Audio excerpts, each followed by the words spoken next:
does war affect animals, both domestic and wild? Are there procedures and rules of conduct that come with militaries for dealing with animal welfare, or are such concerns under the radar? Are things like animal abandonment, animal cruelty, and habitat destruction just an unavoidable outcome when armies battle it out? First off, I'd like to thank all of my paid Substack subscribers. Topics like this don't get a lot of clicks because it isn't sensational, But they do add to the collective knowledge, so thanks for the $5, guys. I really appreciate it. Heck, this video began as a series of questions submitted by a viewer who had seen a story of a Ukrainian soldier saving animals left behind in war's path. But before we continue, this video is sponsored by Lumen. When I left the military, I was 175 pounds. 10 years later, I was up to 232 pounds. And even though I'm a runner and I lift weights, I could never seem to lose weight. And that's when I started using Lumen. Lumen is the world's first handheld metabolic coach. It's a device that measures your metabolism for your breath. And through this thing, I can figure out whether my body is burning fat, carbohydrates, or a mixture of both. I even get a personalized nutrition plan. Let me show you how this thing works. Inhale deeply through your lumen. Hold your breath.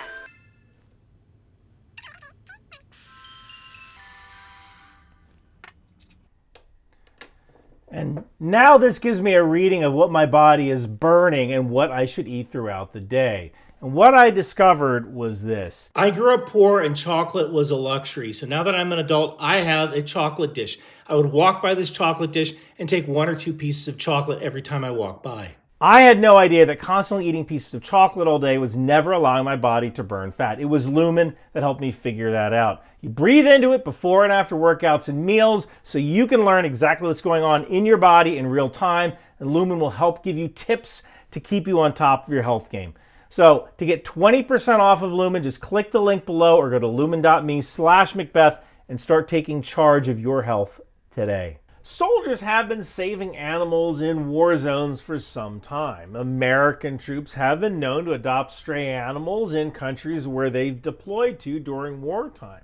The U.S. Army and other branches actually have official policies concerning this, and for good reason.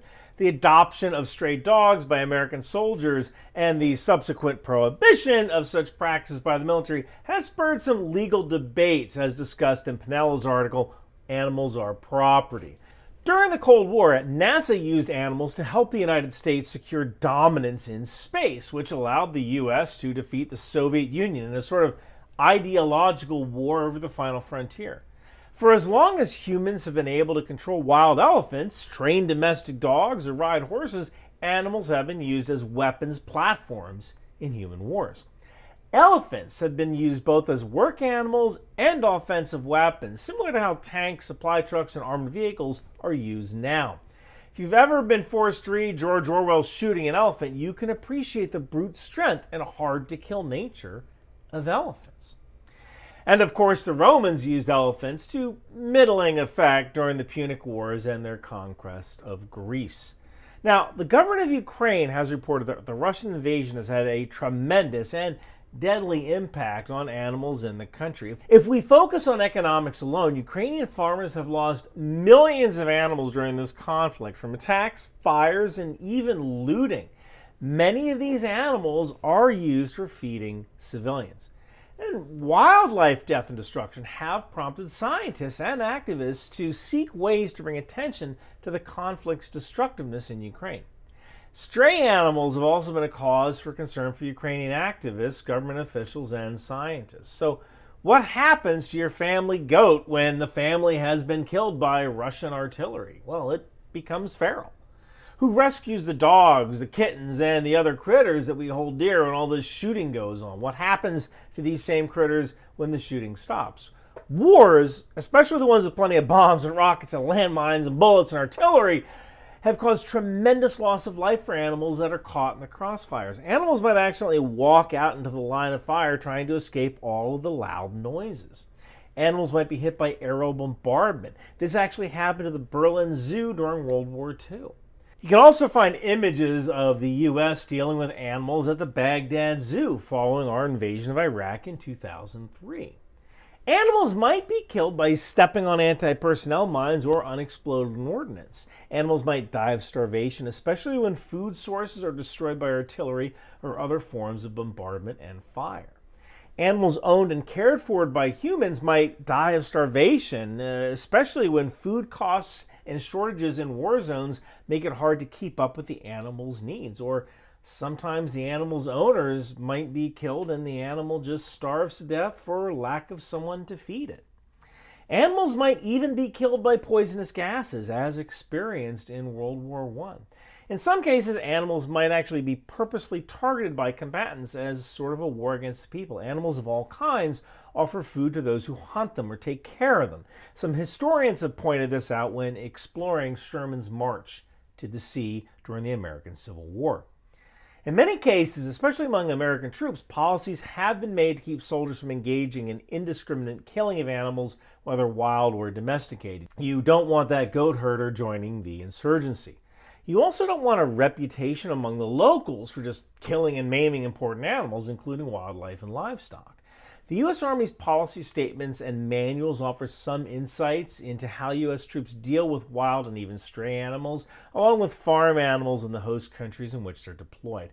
And I believe it was MASH. You know that TV show, MASH, from the 1970s, 1980s? Season 7, Episode 10, it depicts American soldiers trying to decipher military regulations concerning payments offered to Korean civilians for accidentally killing chickens that ran in front of their jeeps.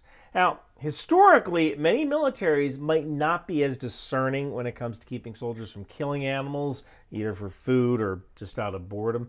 Generally, though, militaries have paid for animals, such as livestock they've taken, because you don't want to anger the locals who have the good food. Now, as I've mentioned before, animals have played an important role in warfare as well, meaning they have been casualties of war in other ways. In a recent article from The Chemist, a scientist named Barron points out that animals were fundamental to the Great War, World War I, especially the 16 million horses, of which only half survived. You have that right. 16 million horses were sent to work on the front in some capacity, and over half died during the war. They died for things like constant shelling and the use of poisonous gases. In fact, some horses even had gas masks. During World War I, the Allies and their enemies deployed dogs, horses, pigeons, and even snails to help the war effort. Snails, specifically the giant African land snail, were investigated as a possible source of food during World War I. Animals went to war, and much like the poor saps in the trenches, they didn't have much of a say in it either. Later on, monuments were dedicated to these animals who served with distinction, especially those caught in the meat grinder that was World War I. And our interest in animals in war goes further. We are super interested in stories on animals being rescued from war zones because it appeals to the humanity, or maybe something that is better in us. Animals have kept soldiers fed for as long as wars have been around. People gotta eat, and soldiers are no different. In fact, in the U.S. Navy, one of the reasons chiefs live in the goat locker is that one of the original jobs of a Navy chief was to look after the goats on a Navy ship which provided milk and meat. Animals have also served as companions, such as those stray dogs and cats rescued by soldiers in war zones who kept these animals as pets or unofficial mascots, feeding these dogs and cats portions of their rations. Animals have also served as our enemies, like those awful rats in World War I trenches. There is a scene in All Quiet on the Western Front, in the movies and in the original novel, where soldiers ambush rats to kill them. They use their precious bread rations to lure the rats into a trap and then kill them using their spades to beat them to death. It's a pretty sobering scene to watch and to read for the first time. If you haven't seen one of the many film adaptations of it or haven't read the novel, you probably should. In the novel All Quiet on the Western Front, Eric Remenark writes, "The rats are particularly repulsive. They are so fat, the kind we all call corpse rats. They have shocking, evil, naked faces, and it is nauseating to see their long, nude tails." And then he writes, "During the day, we loaf about and make war on the rats." Animals have served as weapons too, not just the elephants and the horses, but rats, insects, and of course dogs have been used as weapons.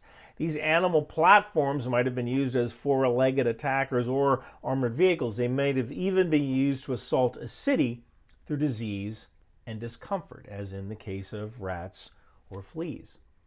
In Cambodia and in other places, rats have played a tremendous role in demining former war zones of landmines and other unexploded ordnance.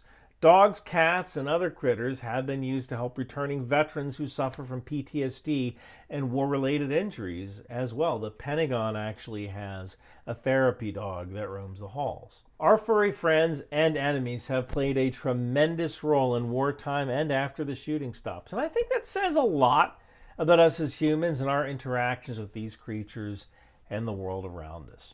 And hey, if you want to support the channel, grab one of my Alcoholics Moving Cargo shirts from Bunker Branding. And you know what? Bunker Branding also has signed copies of The Wind Machine available again. It's a good book. Pick it up either on Amazon, Audible, or you can go to Bunker Branding for a signed copy. Thank you guys so much for watching. Wow, this girl from Watertown sure is cool. Hey kid, what's going on? Think tank!